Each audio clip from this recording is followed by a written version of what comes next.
Ја следите утринската програма на Телма. Добро утро. Деца растрчани помеѓу автомобилите кои питачат, едва и проодени или пак во прегратките на нивните родители. Честа слика по улиците на главниот град, меѓутоа и по другите поголеми градови во земјава. Колку е всушност вистинската бројка на деца на улица? Тема за ова утро, гостин е Васка Бајрамовска Мустафа, државен советник во Канцеларијата на Народниот правобранител. Добро утро, добро дојдовте во студиото на Телма. Добро утро, благодарам за поканата.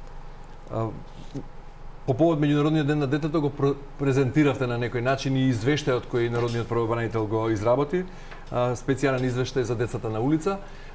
Дали во него има точна бројка колку деца се на улица, односно колку деца имаат проблем со питачење?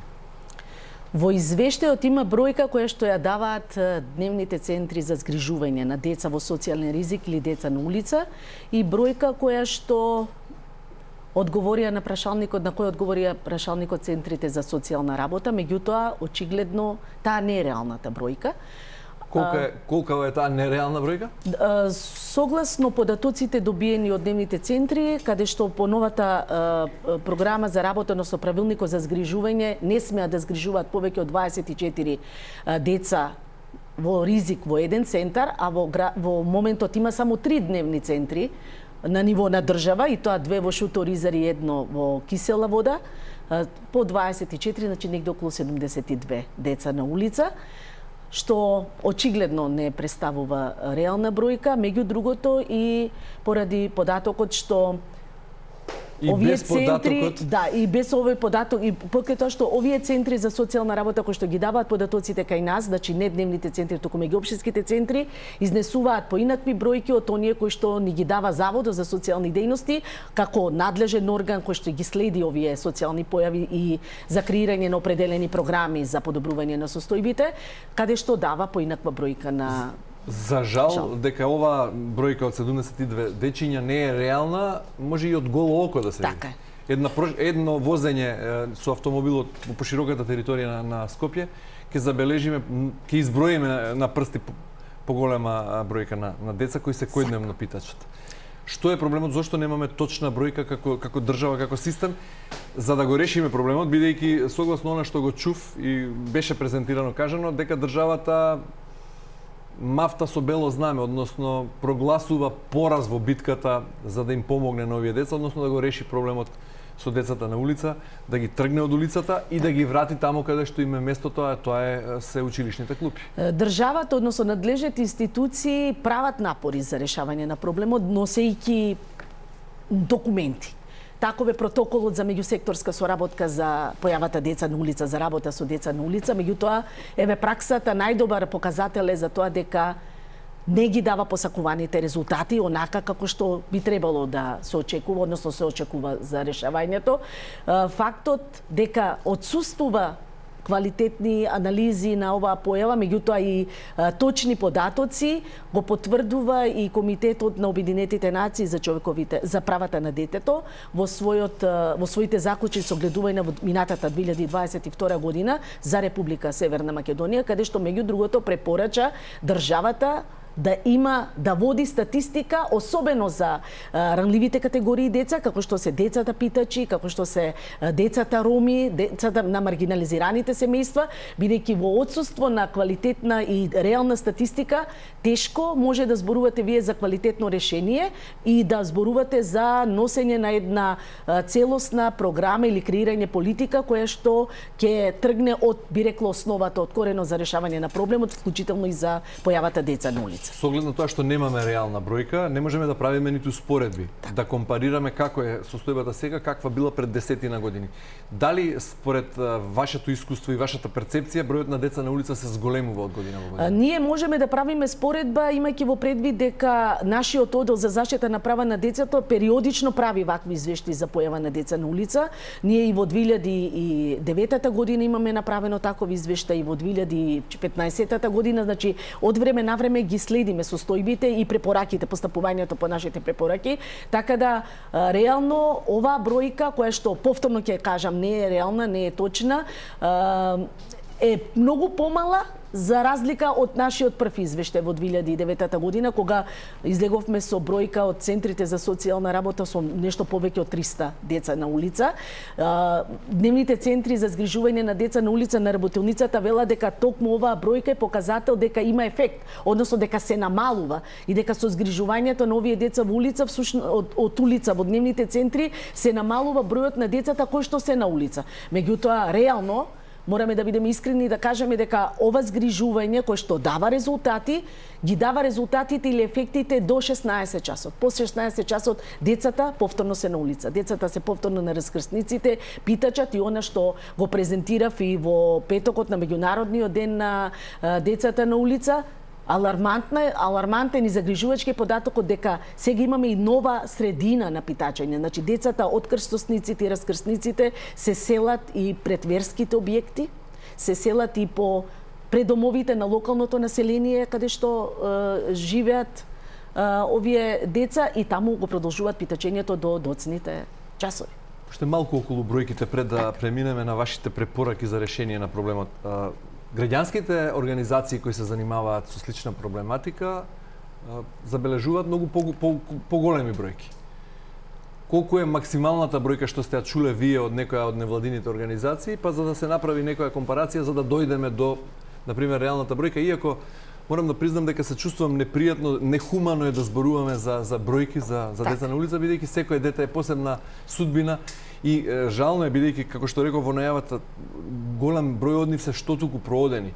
И видов во статистиките доминираат деца од 3 до 5 годишна возраст. Најголем број. Најголем број од децата на улица, според податоците кои што ги обезбедивме, се деца на возраст до 3 годишна возраст или на возраст од 3 до 8, односно во периодот кога треба да бидат во училиште, во училишните клупи. Да, точно е дека граѓанските организации кои што го следат овој проблем и се обидуваат да го решат, излегуваат со многу поголеми бројки, кои што навистина се загрижувачки, доколку има такви податоци и претпоставувам дека истите треба да бидат сериозно земени во предвид за да се испитаат и да се превземат соодветни мерки, затоа што токму на меѓународниот ден на деца на улица по медиумите прочитав токму дека 1800 деца треба да бидат вратени. 1800 во Македонија. Во Македонија, што не во Скопје само на територија. Тоа е навистина најголем број од нив се во Скопје. Најголем број од нив се во Скопје, но исто така има деца на улици во останатите градови, во Куманово, во Прилеп, во Велес, во Дебар, а симптоматично, односно загрижувачки податокот и тоа дека особено за затоплување на времето, настапувањето на периодите на одморите, ние знаеме и добиваме информации за питачење, односно на цели семејства кои што питачат и во нашите туристички градови, каде што има сезонски, значи. Да, сезонско патување од едно место во друго место, па центрите за социјална работа многу често во податоците кои што ги бараме ни одговара дека ова не се наши жители, па ги контактираме со одветните центри од каде што доаѓаат за да може да работат со нив и така натаму. Така да значи имаме преселба на цели семејства, односно на деца кои што питачат, понекогаш дури и сами, или во придружба на возрасно лице за кои што прашуваме нали навистина се нивни старатели или нивни родители или пак некои други кои што ги придружуваат до местата каде што ги поддржуваат, ги потикнуваат на питачење. Темата е многу сензитивна навистина, не успеав да кажам, еве, почитувани гледачи, во наредните мигови ќе ги отвориме и нашите телефони за вашите јавувања. Почитувани да пријавите кај Васка Бајрамовска Мустафа пријавување на прекршување на некое детско право. Темата денешна е децата на улица, односно децата питачи и како државата се излезе во изминатите 3 децении немоќна и некадарна да го реши нивниот проблем. Вие сте долги години во омбудсманот и како заменик државен и народен правобранител и сега како државен советник. Вашата перцепција низ годиниве, дали проблемот се продлабочува, зошто државата не успева да го реши тоа? Иако рековте дека во 2009 извештајот нотирал 300 деца, сега се помалку, но тоа се јавување на дневните центри, односно на згрижувачките. Так.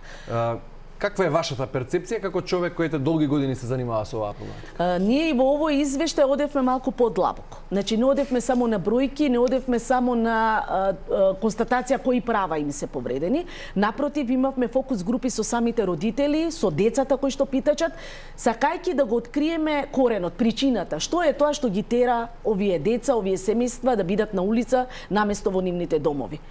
Одговорите кои што ги добивме и во едниот и во вториот центар со родителите, значи во Шуторизар изборувам, таму ги затекнавме родителите на деца кои што питачат, додека во центарот во Кисела Вода затекнавме само деца и со нив разговаравме, укажува на причината е длабоката сиромаштија во која што живеат. Значи, повеќе годишната сиромаштија во која што живеат овие семејства и за жал, од одговорите кои што ни беа презентирани, а потврдени од самите дневни центри кои што толку години работат со овие семејства, е дека голем дел од нив се многодетни семејства, значи со 10-9 деца, од кои ниту еден од возрастните не е вработен, најчесто живеат или екзистираат со парична помош од социјална заштита, која што според кажувањата е недоволна за да може да ги покрие потребите на семејството.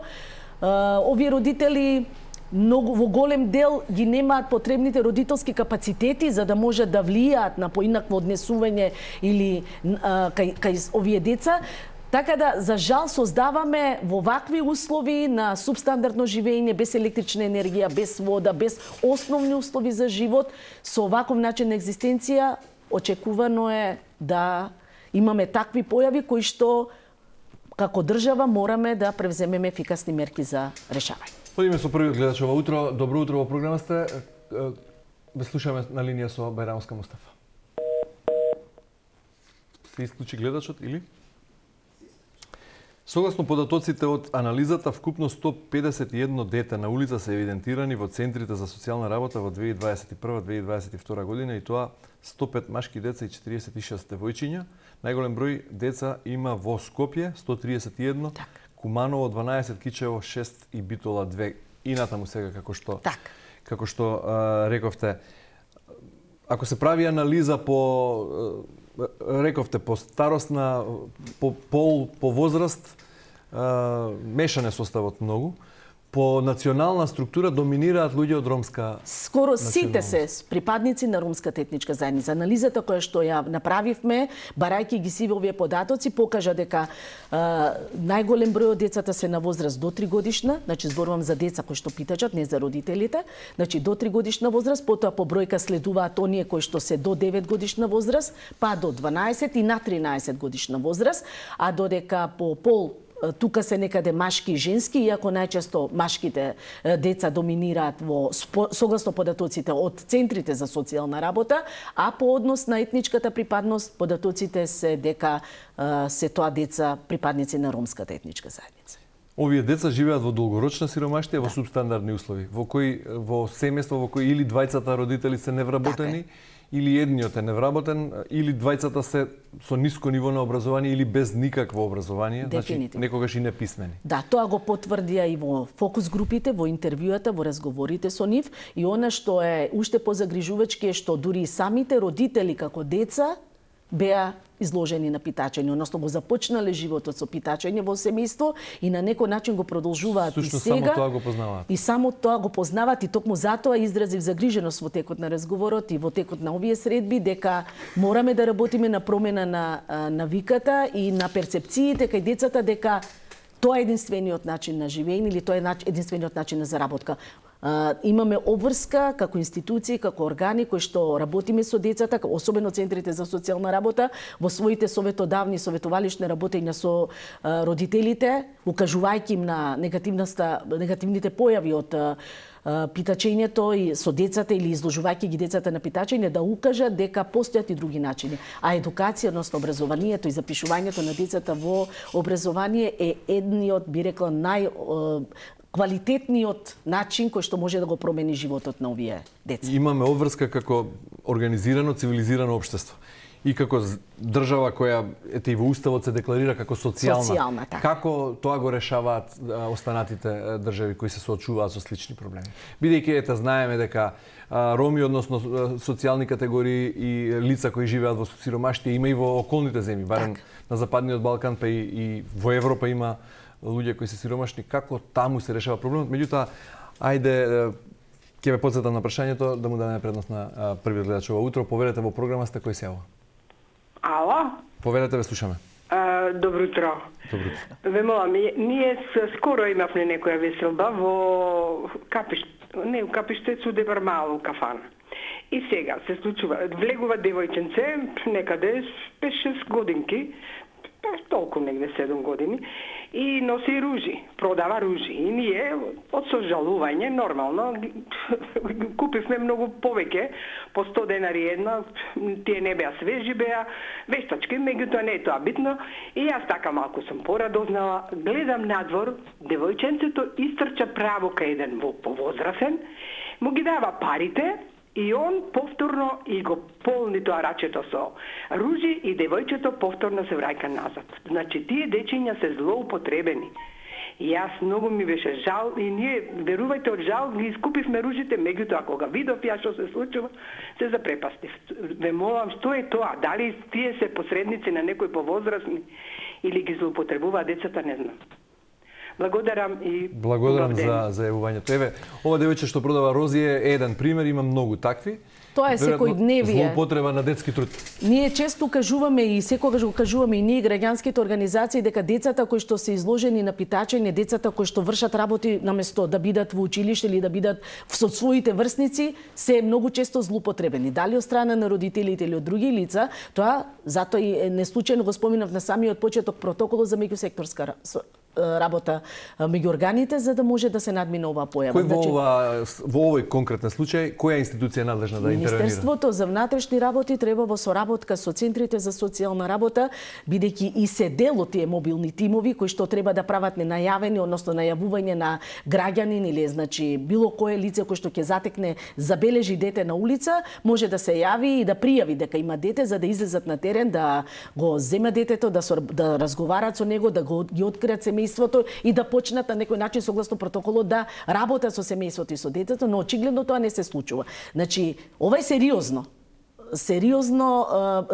појава, имајќи во предвид дека ниту едно дете не сака и да биде на улица. Секое дете сака да биде со своите врсници, да се игри и така натаму, меѓутоа очигледно има и позадина. Можно и да има и граѓанските организации многу често излегуваат со цврст став дека овие деца се жртви на трговија, дека се намерно испратени од возрастни лица кои што на некој начин спечалуваат на нивниот грб, односно се злоупотребени. И токму затоа една од нашите препораки во извештајот е мултисекторското работење да биде многу поизразено, поефикасно, да работат надлежните центри за социјална работа многу повеќе на терен, заедно со Министерството за труд, со Министерството за внатрешни работи, Министерството за здравство, Министерството за образование, за да ги отргнат овие деца, да ги едуцираат, бидејќи само едуцирано дете може да свати кога некој го злоупотребува и кога може. Но како треба да се одземе родителското право или како? Ајде го објасниме ова, да му даеме збор на следниот гледач.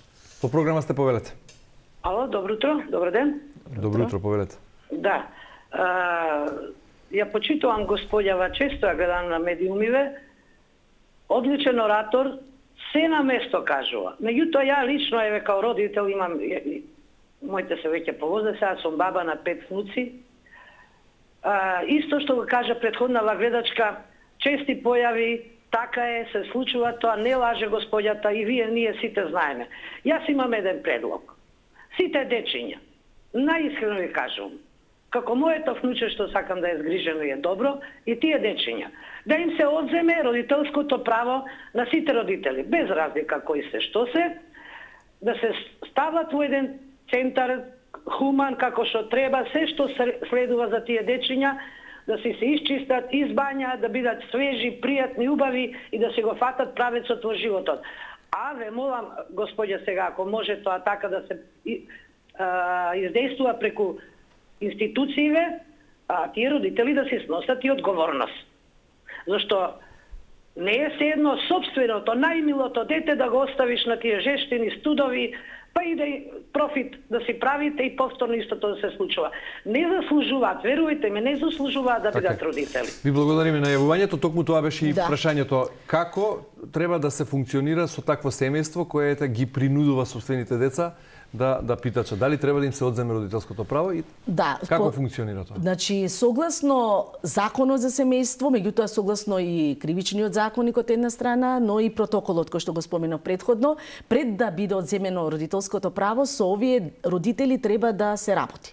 Значи, така е предвидено, за да може да им се укаже на слабостите и да може да се работи на подигање на родителските Што капацитети. значи тоа да се работи? Тоа Неколку значи предупредувања? Не само предупредување, тоа е проблемот. Значи што во моментот со години се работи само на предупредување и укажување. Потребно е да се согледаат условите комплетно во семејство кога ќе затекнете дете дека се наоѓа на улица, само со придружба или со родители и така натаму. Целосно да се испита и да се следи постапувањето. Не случајно во рамките на надлежностите на центрите за социјална работа е да вршат надзор над вршењето на Добро, но родителското сами право. кажавте дека најчесто се тоа луѓе кои живеат во субстандардни услови, или немаат струја дома, или немаат грејење, или Меѓутоа, немањето на струја, немањето на грејење не значи дека оправдание да излезеш со детето да просиш, да питачиш од една страна, од друга страна да ги оставиш Но институциите тука кои што се влегуваме во надлежни. лавиринтот. Како да се работи со тоа семејство? Што Воопшто- треба? Треба да му се воопшто- овозможат прво Тоа е нормални услови првото. за јадење. Нормално е за што живење. треба да се обезбеди препораката е да се создадат услови за нормално живење. Значи обезбедувањето на социјална Како помош социјални станови треба да им се дадат? да се реши прашањето на домувањето, дали ќе преку обезбедување на социјални станови, дали преку сместување во некоја зграда каде што ќе бидат ќе се работи на подигање на нивните капацитети, едукација, преквалификација, да може да бидат корисни на пазарот на труд, да може да сватат не да живеат од помошта на социјалната заштита, туку да може да работат, да може да сватат дека преку работење може да го креираат подобро својот живот. Ајде да му дадеме збори на Ајде. следниот гледач. Во програма сте кој се јавува? Ало, добро утро. Добро утро, повелете. На телефона Роман Демиров од Штип. Сдружение САО Рома. Ја пред малку ја сослушав госпожата. Госпожата ја сослушав претходната и вели дека треба да се земат родителското право на децата. Ја мислам обратно, не да се земе родителското право, да деца него да земат да се едуцират родителите, односно се казат родителите кои ги пуштат децата на улица, затоа што они имат приход од тие деца. Децата просат, а родителите ги зимат парите. Значи имаме го тај случај во Штип. Господин Демиров рече Бајрамовска Мустафа, тоа е крајна мерка е одземањето на родителското право, претходно треба да се работи со тие семејства. Сега тоа го објаснуваше. Само тоа ли ви е укажувањето или имате уште нешто да додадете? Не, само тоа сакам. Благодариме. Да, одземањето на родителското право е исто таква мерка која што е предвидена, меѓутоа се знае кога се одзема родителското право, питачењето представува основ, занемарувањето на вршењето на родителските обврски представува основ за покривање, иницирање на постапка за одземање на родителско право, меѓутоа тогаш се отвара друго прашање, каде ќе бидат сместени овие деца? Гледачката рече во институција. Институција не може, затоа што веќе е забрането сместување на деца во институции. Треба да се формираат поинакви сместувачки капацитети во институционални форми, тоа значи да се најдат најсоодветни форми на згрижување кои што ќе заличат на семејна средина. Ете, јас прашав како тоа по напредните држави од нас го решаваат овој проблем. Значи, како тоа функционира? имаат поинаква форма на згрижување, ова што почнав да го кажувам сега, значи ги сместуваат во згрижувачки семејства, работат со тие деца, работат паралелно и со семејствата за да укажат на нивните грешки, да ја сватат грешката, бидејќи вие не можете вечно да му го земете детето на некое семејство и да го оставите со него да не работите. Мора да создадете услови за да направите погодна клима повторно детето да се врати во една здрава семејна средина каде што родителот ќе даде квалитетна родителска грижа. И токму затоа како институција сметаме дека треба да се работи паралелно и на укажување на негативните појави, меѓутоа и на обезбедување услови за нормален раст и развој на децата, за нормално живење на овие семејства и секако што е многу битно за подигање на нивните родителски капацитети, бидејќи и самите го прочитавте во нашиот извештај и тоа го потврдуваат и дневните центри, значи се работи за семејства кои што се често без никакво образование и не ја сваќаат тежината на питачењето, онака како што искрено ја сваќаат, би рекло, останатите, загрижени, дури и другиеве гледачи се јавуваат и велат не би требало да се спечали на грбот на детето. И ние тоа го кажуваме и го поддржуваме, меѓутоа еве тие спечалуваат, односно се согласуваат заедно со децата да питачат и продолжуваат со таквиот начин на живење. Одиме со следниот гледач во програма сте, повелете. Добро утро, добар ден. Добро утро, ве слушаме. Сакав да од спруга се јавам, искуство лично мое од питачењето нивно. Во лето иде, века бараат станови, си плаќат нормално, децата одат питат, родителите јадат и пијат со парите нивни, се го штеват, така уживаат и то здружено, родители одредени таму, собрани од шутка, од не знам каде. И ги користат децата, злоупотреба прават, се го штеват како никој други, што се викат. И ајде што во лето, да речеме, што иде, не го останват и преку цела година. Добро, тераат одмор со парите од питачење. Нешто што го кажавме, нешто што го затоа и треба да се реагира и затоа треба да се санкционира, да се води постапка до крај да се санкционира таквото однесување на родителите. Сега доаѓаме до клучното прашање, немоќта на институциите и вие во извештајот сами нотирате дека одговорот од таму, од оние кои се најпрозвани институции, е недостиг на кадар. Да. И реално имаат институциите, иако имаме од друга страна прекуброј на јавна администрација, голем број вработени под државна капа, има недостиг на стручни тимови кои ќе одат на терен, ќе прават увид, ќе работат со овие семејствата, така. Тоа е се самите... вртиме во еден волшебен круг. Да. Ова е констатација не од денеска и не од минатата година, туку ако го гледате нашиот првичен извештај направен 2009 година и тогаш констатиравме, значи произлезе од самите центри за социјална работа дека им требаат целосно премување на стручни тимови кои што ќе можат да излезат во пресред на овие барања, бидејќи центрите за социјална работа во своја надлежност имаат голем број на обврски, вклучително да се грижат и за правата и интересите на децата. Значи, работењето со ова категорија е само една од надлежностите. И во услови кога ги немате потребните човечки ресурси, материјални ресурси, за да можете квалитетно да работите, може да се донесат било какви протоколи, било какви програми и така натаму, меѓутоа нема да го дадат ефектот. И токму тоа се потврдува во пракса.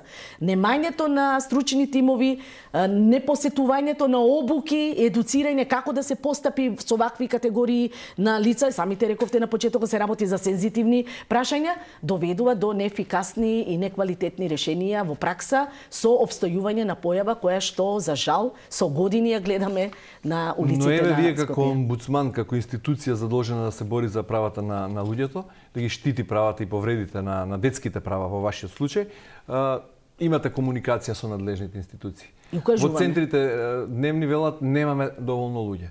Одите во друга. Каква е таа комуникација меѓу омбудсманот како институција и другите надлежни институции кога станува збор за ова и освен да констатираме немоќ? Не, ние не констатираме 3 децении и се вртиме. Ние констатираме и препорачуваме. Значи затоа велам во нашите препораки упатени до надлежните органи ние даваме насоки. Тоа е всушност насока. Тоа е алатка на институцијата Народен правобранител. Да цитирам една од вашите препораки. Да се зголеми бројот на дневни центри за деца во социјален ризик, деца на улица секаде каде што има потреба од тоа, но и да се поддржат постојните центри за дневен престој на деца на улица од секаков аспект, стручен, материјален, технички. Ова е констатација која што произлегува за сегашната година, имајќи во предвид дека најновите податоци кои што деновиве ги имам добиени, дека постои можност дури еден дневен центар во Шуто Ризари од двата да биде затворен поради тоа што нема просторни услови каде да ги собере овие деца. Во моментот е сместен во здравствен дом или во изнајмена куќа, меѓутоа за сега државата не дава можности. Затоа се вртиме во лавиринт. Да. Еве, вашата препорака е јасна и конкретна, меѓутоа услови за тоа нема. И сега што? Колку од овие препораки се прифатени, усвоени и функционираат во пракса? Многу мал дел со отварањето на дневните центри во местата каде што каде што потекнуваат овие граѓани, би рекла, или семејства кои што потекнуваат, кои што излегуваат на питањење, можност да работат граѓанските организации со нив, да бидат лиценцирани, што е направено. Значи, една од два дневните центри, постојни 30 во надлежност на две граѓански организации. Меѓутоа, друга пречка е ограничувањето на бројот на децата кои што може да ги згрижуваат. Од една страна, да, треба да биде ограничен број за да може да има ефикасно работење со вакви тимови лиценцирани, а од друга страна пак и неможноста да вие да обезбедите згрижување на дете повеќе од 24 ако е дете на улица, а нема други центри на ниво на држава освен овие три. Оставате простор тоа дете понатаму да продолжи да работи. И каква порака испраќаат институциите со неодговорот на вашите препораки или со делумно прифаќање или со тотално игнорантски однос, дека сме немоќни, дека сме незаинтересирани, дека сме рекла дека сме нецелосно посветени на решавањето на ова прашање, бидејќи од 2009 година до сега, а и предходно пред нашите истражувања, укажувањата на граѓанските организации одеа во иста насока, како и денеска, да се започне со квалитетно решавање во пракса на начин како што ние ги даваме насоките, верувам дека постепено ќе бидат надминати сите овие проблеми, бидејќи не може да очекуваме дека преку ноќ ќе се реши проблемот со појавата на деца на улица. Ова е многу сензитивно прашање, многу комплексно прашање, бара вклучување на повеќе сектори, меѓутоа бара волја и бара посветеност. Ако се оди по план како што треба и ако меѓу другото овие слабости бидат дел од националниот акцијски план за децата, кој што е во фаза на подготовка, јас верувам дека со определување на соодветни човечки потенцијали, капацитети, со определување на потребните буџетски средства за квалитетно решавање ќе се надминат проблемите. Акцијски план во подготовка. Да. Колку години го подготвуваме тој акцијски план? Ако во 2009 имало 300 деца, што сме чекале до сега? Зошто немаме акцијски план? Ние до сега немавме план. Сега го почнавме. Зошто? Значи 2005. Надлежните органи оценија за потребно дека треба да има пауза.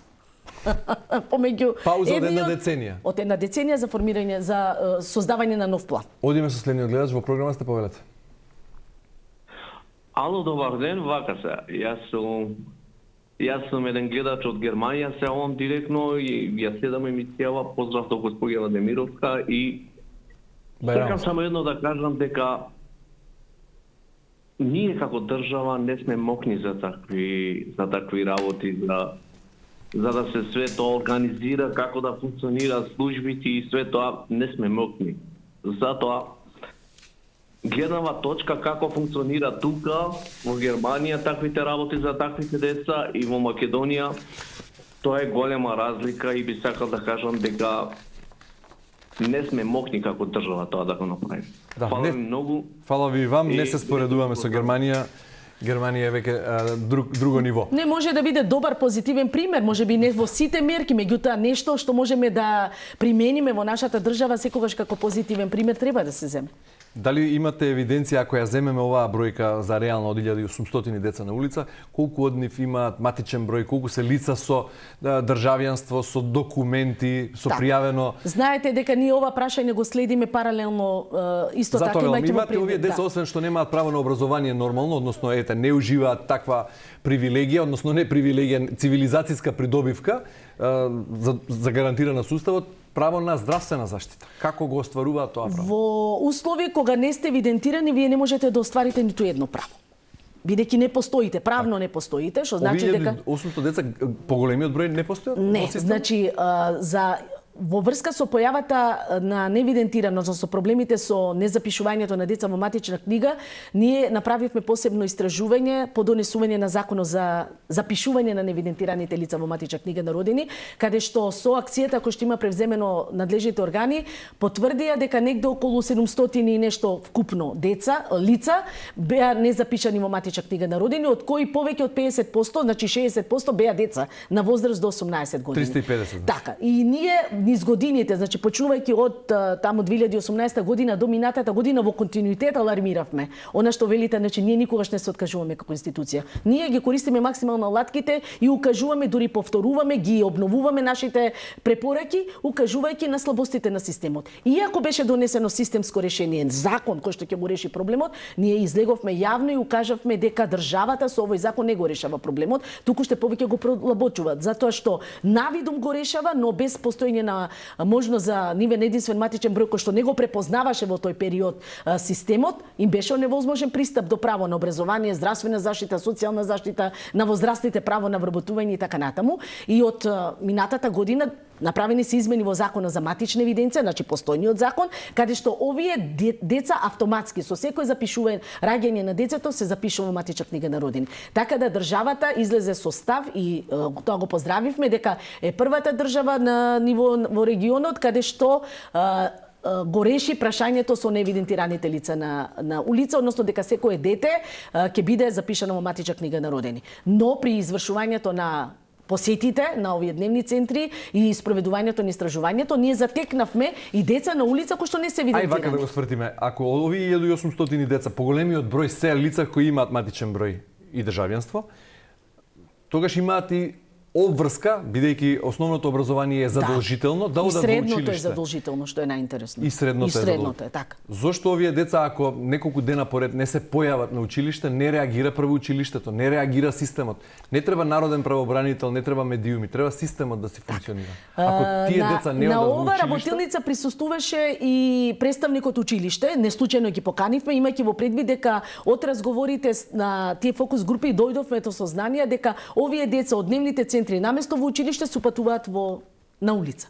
И ние прашавме дали некој реагира токму во таа насока, знаејќи дека системот предвидува правило, постапка како во случај кога некој дете нема да ви се јави повеќе денови во образование, во училиште. Добивме одговор од представничката на училиштето дека тие ги информираат дневните центри. Дневните центри се правда дека ги информираат центрите за социјална работа за да може да превземат мерки за решавање на проблемот, но очигледно некаде таа информација не стигнува до крај. Некаде запира. И она што исто така го нотиравме и го алармиравме, го препорачавме од оваа работилница е да постои информативна, да постои ланец меѓусебно би рекла двонасочно обраќање помеѓу училиштата, родителите, меѓутоа и дневните центри кои што имаат многу голема улога во овој случај, затоа што не е нивно само згрижување. Тие треба да бидат на некој начин мостот помеѓу училиштето и помеѓу семејството, знаејќи го семејството, за да може да ги подобрат состојбите со редовноста на децата во училиштето. И секако, овде би го споменала и измените на Законот за основно образование кој што предвидува образовни медијатори. И не случајно се тие образовни медијатори таму назначени, значи за да помогнат на овие ранливи категории, вклучително и на децата кои што питачат, а кои што не се во училиште, односно ги избегнуваат обврските од училиштето, бегајќи од училиште, не посетувајќи, да може да ги посетат семејствата, да бидат линкот за да може да ги информираат надлежните органи и да потикнат редовност на децата во училиште. Одиме што уште еден гледач во програма сте повелете кој се јавува Кусове, молам. Ало. Повелете. Гледате вака го гледав, баш викам како не се јави некоја ваква емисија да слушнам, па баш сега која видов се уклучив и ја. Пред овие денови знаеме колку беше топло. Вруќина, мислам малку покасно се јави, може некој друг го дискутирал и кога гледам како децет дали немаше ни 2 години, го носи на рамо, го влечи као крпа, паднато нацака главата и не знае што да направам. Викам да им дам пари да однесе дома, нема да се врати дома. Але децето мисли што е то, па ни капче на главата, ништо. Мислам, гледаат на некој начин, па некој ќе ги гледам порано ги соблакат. Имаше случка една што мора да се каже ова, имаше закон некој, ако се фати човек што дава пари на улица, на протестите, на овие што просат, ќе се казне со 500 евра. Мене ми се случи. Имаше полицајец позади мене, тоа ми се случува после Словенечка, јас станувам и зимам, им давам 100 динара, да не виде. Он отвара прозорот, дај ми вика лична карта. Зашто ти дам лична карта? Што ми викам, сакаш да ме наградиш или да ме казниш? Не, вика, сакам да се инициирам. И викам, немам проблема ова, она. се запали семафорот, ќе отиде, се направи како манкуп. А јас сакам да ми речат и да ме повикаат и казна да платам. Не знам дали знаете тој закон што сакаат да го предложат, дали траеше 15 дена, 20, може знае и како се вика господјата, мислам, свака и час на нејзе што вака некој се залага, пошто и она сигурно е мајка родена и за вакви работи гледа што се случува и стварно тажно на улица кој ќе гледаш. Тук и приметувам многу пути, пошто секој ден патувам, мажите седат на страна подценка, жените ги пушаат со децата, со количките ги пушаат. Добро, ви благодарам на јавувањето. Таква е сликата. Не постои таков закон кој ги санкционира тие што ќе дадат на питачите. Има предлог од токму од граѓанската организација да се забрани, да се санкционира давањето на пари. Ние во нашите препораки меѓу другото излеговме со тоа дека треба да се работи на подигање на свеста воопшто генерално и на граѓаните, па дури да се работи на кампања наместо пари да се како да им се помогне, а да не се даваат пари. Да не им се дадат пари на овие деца. Ако веќе толку сакаме хуманоста да ја покажеме на дело, можеби е подобро да му се да купи нешто за јадење, ако веќе се сака да се помогне. Меѓутоа, дефинитивно давањето на пари не е ништо друго освен мамка, повторно да го влечеш детето или возрастниот човек да излезе на улица. Стануваме соучесници на тој начин. На некој начин. Господја Берановска Мустафа, ви благодарам многу за гостувањето во емисијата. Ви благодарам и јас на поканата. И ви посакувам успех по сериозни резултати во битката за правата на децата. Ние нема да отклекнеме, нема да се повлечеме. Ние и понатаму сме упорни во нашето работење, како што стигнавме со законот за невидентирани лица да има ефект во делот на измените на законот за матична евиденција. Со нашата упорност верувам дека ќе продолжиме и ќе го надминеме и проблемот заедно со институциите, бидејќи институциите се најповикани да го решат проблемот со појавата на деца на улица.